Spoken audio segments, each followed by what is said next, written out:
औज़ुबिल्लाहिमिनश्शैतानिर्रजीम बिस्मिल्लाहिर्रहमानिर्रहीम। तमाम दोस्तों को अस्सलाम वालेकुम। क्या हाल है दोस्तों? उम्मीद है सब खैरियत से होंगे। लेके आए 53 नंबर अल-कलामी की वीडियो। अभी हमने दूसरे टॉपिक भी शुरू करने हैं, लेकिन कुछ दोस्त जो उनसे हैं वो इसरार करते हैं कि आप इसको डालें, तो इस वजह से डाल रहे हैं। नए व्यूवर्स चैनल को सब्सक्राइब करें, लाइक करें, बेल आइकन को क्लिक करें और शेयर करें, अच्छे कमेंट्स करें। और कोई बातचीत करनी है तो हमारी किसी न किसी वीडियो में लाजमी व्हाट्सएप का नंबर होता है, उस पर आप वॉइस मैसेज और रिटन मैसेज कर सकते हैं। कोशिश करें कि कॉल ना करें। शुक्रिया। तो दोस्तों शुरू करते हैं। नाग संदूर कई तरीक़ों से बनते हैं और बहुत कीमिया में भी बहुत ज़्यादा अहमियत का हामिल है। और क्योंकि ये जो सा लेड है, जिसे सिक्का हम कहते हैं, नाग कहते हैं, ये मेटल करीब तरीन है शम्स के। इस वजह से जब इसका संदूर या कुश्ता बनता है तो उसमें भी शमसी खुसूसियात होती हैं, सोने की कुश्ते वाली खुसूसियात होती हैं। तो वो कई बीमारियों को, ये जो आज बताने जा रहा हूँ, ये कई बीमारियों को दूर करता है। इस दौरान हमारी कई दोस्तों से बातचीत भी हुई। अब कुछ लोग जो उनसे बड़ी बढ़ के मारते हैं, इस तरह से बयान करने की ज़रूरत ही नहीं। वो कहते हैं जो ज़र्फ़ का खाली है सदा देता है, यानी जड़ा भांडा खाली होएगा उसमें से आवाज़ ज़्यादा आएगी भाई जी। तो इसलिए आपने देखा होगा हम कभी कोई दावा शावा नहीं करते, और दावा करना भी नहीं चाहिए। और दूसरी बात ये कि किसी साहब ने एक जगह पे कमेंट किया कि जी वो जो पिघलता है नौशादर भट्टी में वो काम नहीं करता। असल प्रॉब्लम ही यही है सबसे ज़्यादा कि जो शैतान है उसने ये कहा हुआ कि तुझ जैसा कोई नहीं है दुनिया में। ठीक है जी। तो इस वजह से लोग समझते हैं जो हमने किया वो किसी और ने किया ही नहीं। तो ये बिल्कुल ही गलत बात है। मैं बार बार कहता हूँ कि ऐसा ना किया करें। अगर 10 दफ़ा हम तजर्बा करते हैं, 10 दफ़ा नाकाम हो जाते हैं, तो इसमें हमारी गलती है भाई। आपने अलिफ भी पढ़ी नहीं और मैट्रिक का इम्तहान जितनी दफ़ा भी देंगे आप फेल होंगे भाई जी। वो तो मस्ट है कि आपने फेल ही होना है, क्योंकि आपने अलिफ भी ही नहीं सीखी। तो किसी भी इल्म की बुनियाद को, बेसिक को लाजमी सीखें, ताकि आपको पता हो कि इस नुस्खे में कौन सी कमी है। अब जिन साहब ने ये बात की, उन्होंने ये बात पता ही नहीं कि मैंने बात कही क्या थी मुकम्मल, या उन्होंने सुनी नहीं या हमने कही नहीं, दोनों में से एक बात है। वो मैंने उस नौशादर के बारे में बात की थी जो कोठाली में डाल के पिघल जाता है और जब बाहर रखते हैं तो तेल ही रहता है। लेकिन वो साहब ये समझिए कि वो जो है कोठाली में डाल के भट्टी में रखने से तेल होगा, बाहर जम जाएगा। तो भाई जी जितने भी संड नौशादर होते हैं वो भट्टी में तो पिघल ही जाते हैं। तो उसकी बात नहीं कर रहा मैं, ये बात कर रहा हूँ कि भट्टी में जाके वो तेल हो जाता है, जब उसे बाहर रखते हैं तो तेल ही रहता है। और जो संड हैं वो भी अपनी जगह पे बड़ी तासीर रखते हैं, और उन्होंने कहा जी किसी काम का नहीं। जबकि रसायन को जो लोग जानते हैं, कुश्ता साजी को, वो जानते हैं कि ज़्यादातर संड कुश्ते ही खिलाने के लिए इस्तेमाल किए जाते हैं। तो ये भी एक बेतुकी सी बात है।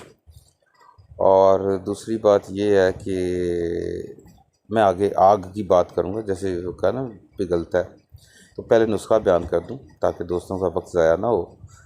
2.5 तोले ले लें आप लेड सिक्का नाग, इसे मुसफ़ा कर लें, चूने में बुझावे दे के मुसफ़ा कर लें, गुड़ से मुसफ़ा कर लें, तेल में मुसफ़ा कर लें, जैसे आप दिल चाहे। और इसमें 2.5 तोले पारा जो है वो छलबंद करें। पारे को भी नमक से या गुड़ से खरल करके, साफ़ करके, कपड़े में से छान के फिर छलबंद करें और भूका कर लें तो कमाल है। वो मैंने उसके ऊपर पूरी एक वीडियो डाली है ताकि आपको अंदाज़ा हो कि इसका भूका होना बहुत ज़रूरी होता है। तो इसके बाद ये करना है कि इस टिक्की को आपने खरल करना है नींबू के पानी से 3 दिन, उसके बाद धो देना है। फिर इसके बीच में आपने डालना है 20 तोले रतन जोत का पानी, अगन झाड़ भी कहते हैं इसे कई लोग। रतन जोत ये सुरख रंग की होती है, जो तेलों दर्द वगैरह के तेलों में इस्तेमाल होती है, तो रेड कलर का तेल हो जाता है। तो इसका ताज़ा कर लें पानी, 20 तोले पानी लेके तो उसको खरल कर कर के सुखा दें, इसकी टिक्की बनाएं और लोहे की कढ़ाई में थोड़ा सा नमक बिछा के 1-2 सूतर उसके ऊपर वो टिक्की रखें, उसके ऊपर प्याला उल्टा रखें और साइडों से प्याला बंद कर दें। 1 घंटा इसको धीमी आंच दें, ठीक है जी। फिर निकालें, फिर इसे खरल करें, 20 तोला रतन जोत का पानी इसमें खुश करें और दोबारा से टिक्की बना के प्याला उल्टा रख के 2 घंटे आग दें। ये याद रखें कि जैसे जैसे ये स्टेप आगे चलते जाएंगे आग आपकी थोड़ी थोड़ी सी तेज़ होती जाएगी, ये बिल्कुल सुर्ख रंग का हो जाएगा। और ये बड़ा ही अक्सीरी है, खुराकी है और पोशाकी भी है, ठीक है जी। जो लोग आगे ये बनाएंगे या कल इस्तेमाल करेंगे वरना पूछ लेंगे तो आगे सिस्टम चलेगा। ये तकरीबन हर मर्ज़ पे काम करता है, लेकिन अपने किसी हकीम वैद उससे मशवरा करके तो आप इस्तेमाल करा सकते हैं, ठीक है जी। अब ये नुस्खा जिस तरतीब से हमने बताया मुकम्मल इस तरतीब से नहीं है, लेकिन एक नूर मोहम्मद चौहान साहब अल्लाह उन्हें खरीक रहमत करे, उन्होंने रमूज़ कीमिया में भी इसको लिखा हुआ है, लेकिन शायद इस तरीके से नहीं लिखा मुकम्मल।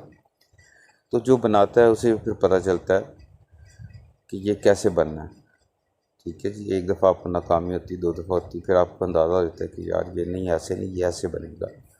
तो जिसने बनाया हो, जिसने काम किया हो, उसी को पता होगा। तो लोग ये भूल जाएं कि नुस्खा देख के तो कह देना, तो ये कीमिया जो है वो कर्त विद्या है, ये सिर्फ पढ़ने की नहीं है, ये कर्म का काम है। तो इसलिए अमल जो है, अमल से ज़िंदगी बनती है, जन्नत भी और जहन्नम भी। ये खाकी अपने खुद फितरत में ना नूरी है ना नारी है, तो अमल करना बहुत ज़रूरी है। तो ये बहुत ज़बरदस्त चीज़ है जो मैंने आपको बताई है। और रसायन, आयुर्वेदिक, हकीम, सन्यासी अगर उनसे आप पूछेंगे तो आपको पता चलेगा कि ये काया और माया के लिए कैसी अक्सीर चीज़ है। लेकिन बड़ी एहतियात से सफाई के साथ ये करें, आपको मालिक कामयाबी देगा।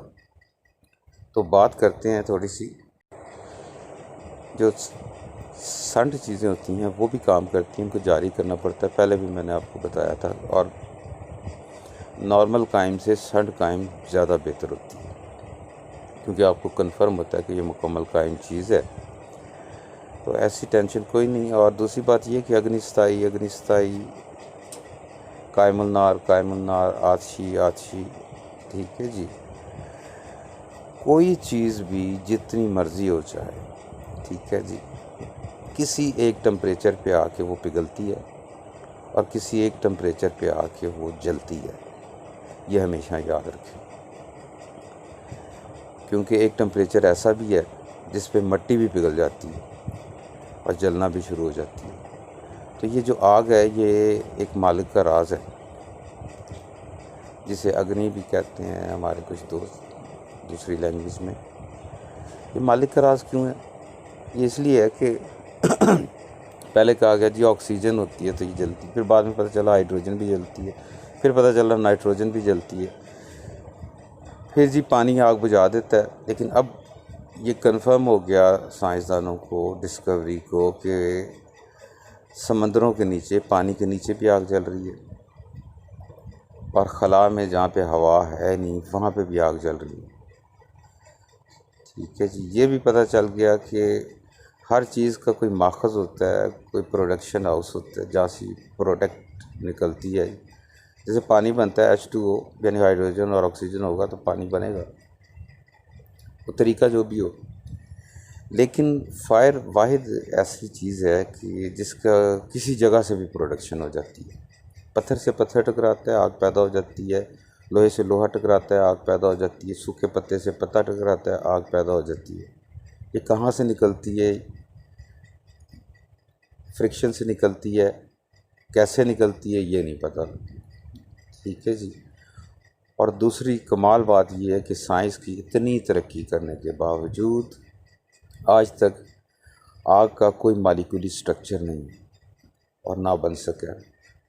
जैसे हर चीज़ का एक मालिक्यूलर स्ट्रक्चर है, आग का नहीं है। और कमाल ये कि ये हर चीज़ को लगती है, हर चीज़ को जलाती है। तो इस वजह से ये जो आग है ये भी अल्लाह का एक राज है। तो कीमिया में जो है इस आग को ही कंट्रोल करना होता है, कम करनी, ज़्यादा करनी। जहाँ ये आपके दस्तरस में हो गई तो समझे सारा काम हो गया। कुछ अर्से पहले एक दोस्त से बात हुई, अपनी तरफ से उन्होंने बड़ी इल्मी काबिलियत वगैरह भी बताने की कोशिश की। मैं सुनता हूँ, बड़े आराम से सुनता हूँ। जो बचपन में हमने, यानी जब स्कूल गोइंग था मैं, उस टाइम मैंने ऐसी ऐसी चीज़ें लोगों को इस्तेमाल करा दी, मालिक की देन। जैसे मूली नौशादर और ये और वो, और लेड का कुश्ता करना, बनाना, बताया भी, किया भी। ये सारी चीज़ें हम कर करा के छोड़ चुके हैं। अब कोई सुनाता है तो ऐसे लगता है कि यार कोई बंदा ग्रेजुएशन में हो या मास्टर में हो और उसे कोई तीसरी या चौथी की किताब पढ़ाने की कोशिश करे तो वो अजीब लगेगा ना। लेकिन हमारे बुज़ुर्गों ने कहा कि भाई जी बात ज़रूर सुनो, चाहे कोई कुछ भी कह रहा हो, झूठ बोल रहा है, अपनी बड़ाई बयान कर रहा है, जो मर्ज़ी कर रहा है, बयान उसका सुनो, पूरा सुनो, ठीक है जी। फिर आप अगर उसे इस काबिल समझते हो कि यार इसे जवाब दिया जा सकता है या कुछ बताया जा सकता है तो ठीक है, अगर नहीं है तो वो बंदा फारिग है, फिर उसे छोड़ दो भाई। वही बात जब मैं पहले भी कही कि चादर के हम गुरु बेवकूफ़ के दास उसने पकड़ी लकड़ी, हमने जोड़े हाथ। तो उल्टी ही चाल चलते हैं दीवान गाने इश्क, आँखों को बंद करते हैं दीदारे यार के लिए। तो ये काम जो है ये मैं बार बार कहता हूँ कि शौक़ है जिसे वो सीखे और लालच है जिसे वो पीछे हट जाए, क्योंकि लालची शख्स के लिए ये तबाही है। दोनों सूरतों में, नाकामी की सूरत में भी तबाही है और कामयाबी की सूरत में भी तबाही है उसके लिए।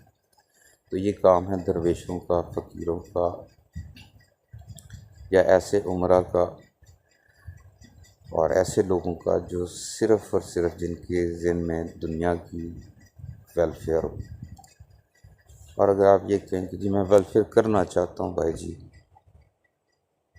तो आप वेलफेयर करना चाहते हो तो मेहनत करके करो ना भाई।